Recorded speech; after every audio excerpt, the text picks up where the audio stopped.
Hey, welcome to my channel. This is JC Rock and Metal Reviews. My name is John, and I'm going to be talking about something different today. I'm talking about comic books. Now you're probably thinking, this is a music channel. Why are you talking about comic books? Because comic books and rock and roll and music, they do have this kind of marriage. They do mix together sometimes. So I'm going to be talking about 5 particular comic books that are based on rock bands that we all listen to and love. When I was growing up, I collected a lot of comic books. I was always a collector of the Marvel comic books. I had some friends and cousins who collected DC. But no, I was a Marvel Comics guy. And 2 of the Marvel comics I'm going to talk about are Alice Cooper and Kiss. I'll get to those in a minute. But, I love comics, and I have a collection. They're kind of like stored back in Long Island. But so let me get right into it.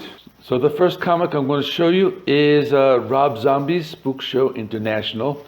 You think of Rob Zombie, you probably think of horror movies and things like that. So having a Rob Zombie comic book, it works. Sounds like a great idea. So this comic book features 3 horror-themed stories. The issue I'm showing right there is number 5. It came out March 1st, 2004. This one shows Susie X and her brother El Super Beasto. So her brother's a wrestler. And also it features that crazy family you probably remember from the movie House of a Thousand Corpses. So we have these horror movie themes coming into this comic book. I think it's really awesome idea. And this particular comic was produced by MV Creations. So next is Iron Maiden Legacy of the Beast. So the image I'm showing you right now was published on October 10th, 2018. So it's 120 pages, full color. Now this comic book is based on the mobile RPG game. It features their mascot Eddie. Eddie travels through space and time, and he's battling all these characters, from the Iron Maiden universe. A lot of these stories are based on Iron Maiden songs. We have some characters called the Clairvoyant. We have Horus.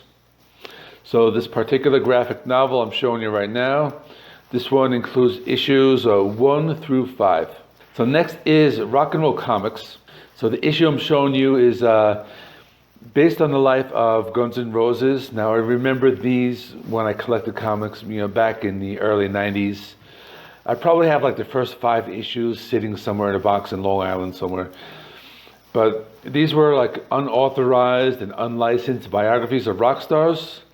Now, some of the musicians were very supportive. Others, were not happy about it. They filed lawsuits against the publisher. Their publisher is Revolutionary Comics. I don't really know how that ever turned out, but it was kind of like a novelty at the time. Some of the slogans used were like unauthorized and proud of it. 100% unauthorized material. The comics were black and white, and they had a color cover. Now these I remember pretty well. I remember buying them in my local comic store. They were entertaining. They were cool. If you liked the music, they were enjoyable. I remember the artwork wasn't that great, but they were like fun to read. So next 2 are the two of the big ones. So we have Marvel Premiere, issue number 50. This one features Alice Cooper. This one was released in 1979, and it's based on his most recent album, From the Inside. So From the Inside, it's a concept album. It's based in an asylum. If you've listened to the album, you kind of know the story. It has like the same characters. You have like Nurse Rosetta, Dr. Fingeruth, Jackknife Johnny, and many other characters. The artwork looks like the traditional Marvel Comics art, and the songwriting and lyrics of Alice Cooper, fit perfectly in comic book form. So this is definitely a collector's item. If you have it, I'm pretty sure it's worth something if you have it in mint condition. I haven't looked it up. But if you do know, let me know in the comments if you're a comic collector. So if you have this one, let me know. And the last one, this is the big one. So Marvel Comics Super Special number 1, and it features the band Kiss. So one thing people remember from this one is that this one included the blood of the band Kiss, and you're probably thinking that's just like they're making it up, but no, it is like 100% true. The band Kiss donated blood samples, and those samples were mixed in with the red ink to be used to print these issues. So if you have a copy of this, you have a blood sample of Kiss, which, now that I'm saying it out loud, sounds kind of nasty, but it's definitely a collector's edition. You know, Kiss, they're in this band and they were fighting Doctor Doom. You know, Doctor Doom we know from the Fantastic Four, if you're a Marvel fan. The comic was written by Steve Gerber. He's the guy we know for Howard the Duck.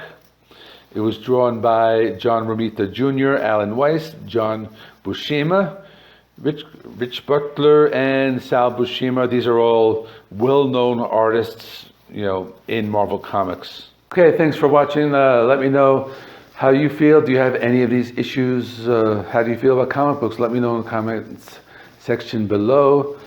And like always, thanks for watching. If you haven't subscribed, please subscribe. I upload like every day, pretty much. You know, every now and then I take a break. So again, I have some other videos I'll be suggesting. They're like right over there. You can take a look at those if you want. And other than that, I will see you next time.